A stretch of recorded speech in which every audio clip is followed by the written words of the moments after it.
Hey everyone, here's my grilled honey mustard chicken breast recipe. To a mixing bowl, a teaspoon of white pepper, and add in as much salt as you want. I'm using some black salt. Next, approximately a tablespoon of chili powder to taste. I think if you like spicy, you can add some more. Now I'm rolling a lemon. It's green, but it's actually ripe. I'm doing that to make sure the juices get squeezed out easily. You're only going to need half of a lemon so you can store the other one up. I'm making some cuts so that it's easier for me to squeeze out the juice using a strainer to make sure the seeds don't come out. Into the mixing bowl. Next, I'm gonna add a little more seasoning because you need to make sure your food is seasoned well. No one likes a bland chicken. Next, add your smooth mustard. You can use coarse, but at the moment I only have smooth. You'll need half a cup. Into the mixing bowl. The star ingredient of the dish, honey. We're gonna use some Australian honey from Madu Fortiores. As you can see, it's twice sealed. Very hygienic. You're only gonna need half a cup of honey, which might seem overwhelmingly a lot, but trust me, it's gonna help enhance the flavor of your chicken. So good.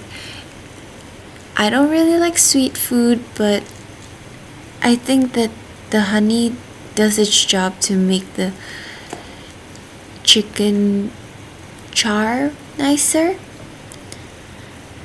And look, it comes with a cute paddle if you buy their larger size jar. Here, I'm carefully measuring out half a cup.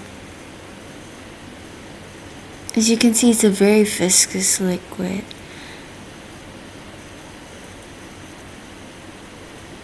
Into the mixing bowl.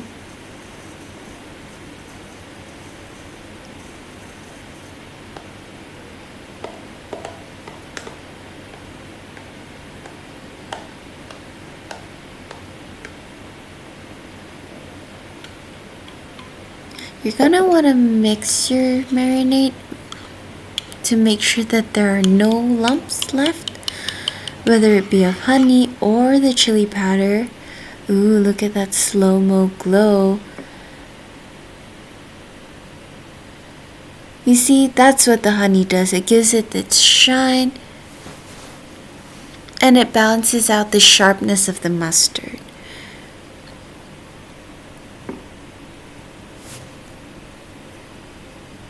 If you don't like to consume it by the spoon. Next, get a chopping board and a pestle. Now you're going to take out your chicken breasts. I'm using 2 chicken breasts. But before that, make sure to use a sanitary glove to make sure you don't get your bacteria all over the chicken.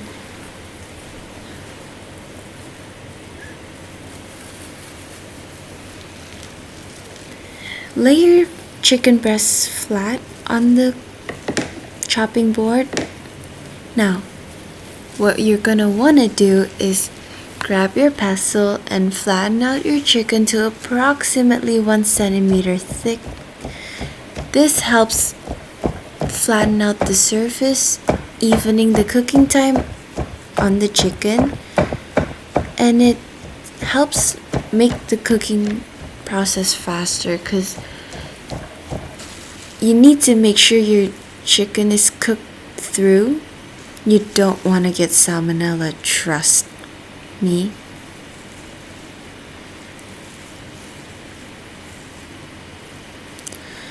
Now that your chicken's all flat, evenly coat it in the marinade. This marinade will sit for approximately 30 to 45 minutes depending on how much time you have to spare. I like to store my chicken in a plastic bag with the marinade because I feel like it helps soak in the sauces better.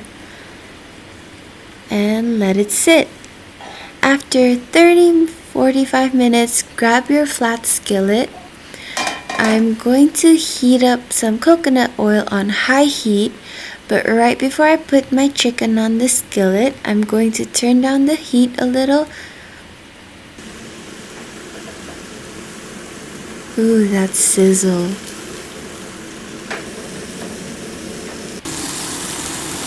You're going to flip your chicken from time to time to make sure that it's evenly cooked on both sides, and your chicken will brown because the honey will caramelize. And trust me, it's not that your chicken is gosong or, well, there may be some parts, but the overall browning, that's because of the honey caramelizing, and that's what actually gives the chicken some texture. Now, as I've shown you just now, this chicken takes a while to cook through, so make sure to pry at the chicken with some tongs. You see how bouncy it is? That's usually my measure of guessing whether or not it's cooked, because you need to differentiate between it being bouncy because it's uncooked or because it's juicy and tender, the way all chicken should be. When you're sure or positive, lay your chicken down. Make sure to cut it first, and if it's cooked through, enjoy. Make sure to tag me if you're using my recipe, because I'd love to see the results. Thanks for watching, guys. See ya.